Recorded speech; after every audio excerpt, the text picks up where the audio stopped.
how's it going everyone? Welcome to Asian Filmist. My name is Ray and I love movies. And the movie that we'll be talking about today is the 2017 Netflix original anime Blame. And it's directed by Seshita Hiroyuki and it's based off of the original manga by Nihei Tsutomu. Blame is a completely 3D CG animated film blending the genres of science fiction, cyberpunk, and post-apocalyptic. Now the story of Blame is a bit complicated, but I'll try to sum it up in as few words as I can, the best as I can. It takes place in this vast technological world called, well, the city. And it's a self-living technological entity which self-replicates and expands beyond, further and further out into the world. And in this world, humans are hunted down by this city, and they're hunted down by these cyborgs called the Safeguard. And the story centers on this small tribe of human survivors called the Electro-Fishers. And so one day a small group of young members of the tribe go out and search for food. And they're discovered by the Safeguard, and everyone in the group would have been killed if it were not for sheer luck that they happened to stumble across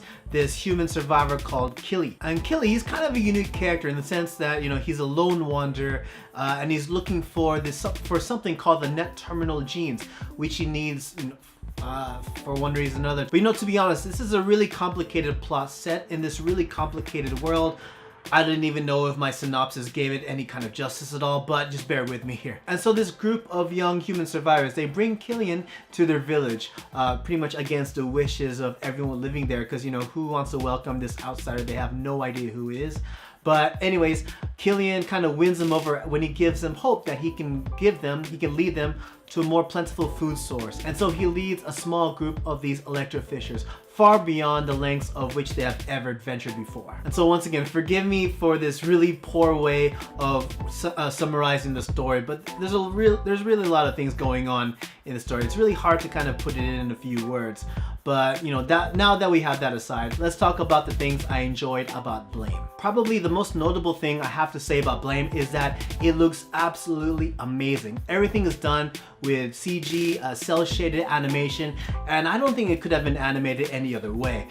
Traditional 2D animation might have made it look good, but the 3D CG animation really made it stand out. It's wonderfully animated, the whole world is really uniquely designed, and there's a lot of things going on. And if you really are a fan of cyberpunk stories, then you will really enjoy the way the world of Blame is designed. So the animation, the look and feel of the world that the story is set in, and above all, the way the action sequences were animated. It was really energetic, really kinetic, and it just got you really excited. So yeah, visually a lot of fun, really nice stuff to look at. And the voice acting, of course, within the Japanese anime industry, voice acting is on point. And above all, Killy is a really fun character, really cool character to watch. So now that we talked about the pluses, let's talk about what I thought were minuses with Blame. And first of all, holy crap, they introduce you to a whole lot of terms in a really short amount of time. And they kind of expect you to learn all this backstory, this history, and all the terms they have for each of the individual types of characters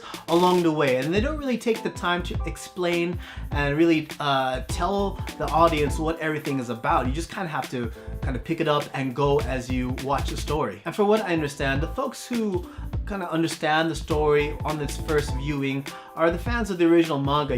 New fans going in, there's going to be a lot of information that just goes over our heads. And the steep learning curve is not exactly a good thing if when it comes to enjoying a movie. And so that being said, as I mentioned before, visually the movie is beautiful. However, it doesn't really do a good job of world building and really letting you know what's happening in this vast but beautiful world. So many things that they just kind of drop in there for like one line, but they don't really go back to it. So, for example, what are the builders? They don't really explain what the net sphere is. Or maybe they did, but I just couldn't remember because there's a whole lot of stuff going on.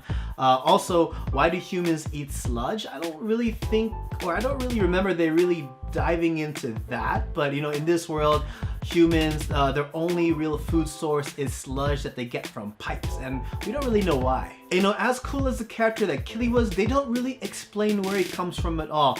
All you know, he comes in, he can do a lot of things, and he can do them pretty cool. He can blow stuff up with this really cool gun, but you don't know exactly where he comes from. And also, you don't really know why he needs to find people with the net terminal gene.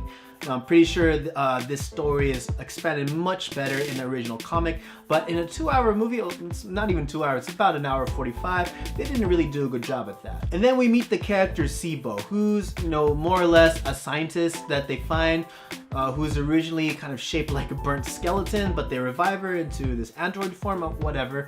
But she's kind of like a walking deus ex machina. She knows everything, she can do everything to get the heroes out of messy situations. I don't know. And one more thing I have to say, it was kind of confusing as to identify who exactly the main central character was. For what I understand, in the original comic, Killy and Sibo are the main characters. They're the ones whose eyes are told from. However, in this movie, it's told from the eyes of Zuru, who's one of the villagers, one of the electrofishers who goes out on that first mission to find food. But, you know, because Zuru felt more like the main character, I didn't think she's a really good main character. I thought she was kind of bland and, you know, kind of forgettable.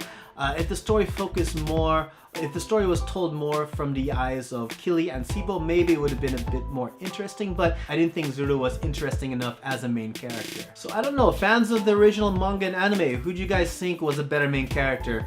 Zuru or Sibo and Killy? And so overall, Blame, you know, is visually fantastic. It's wonderful to watch.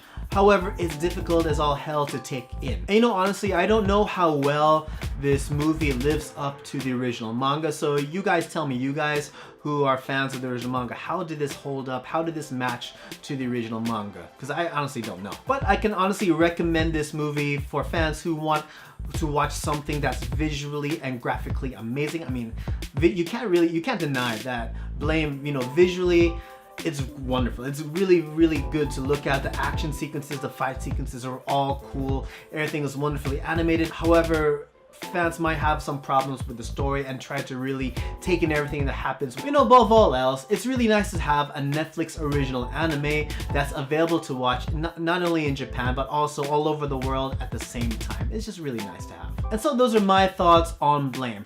What did you guys think? Whatever your thoughts are, leave a comment below. And once again, my name is Ray. You can catch me on Twitter at RayMaru555. And as always, guys, thank you so much for watching. And if you like what you see, don't forget to click like and subscribe.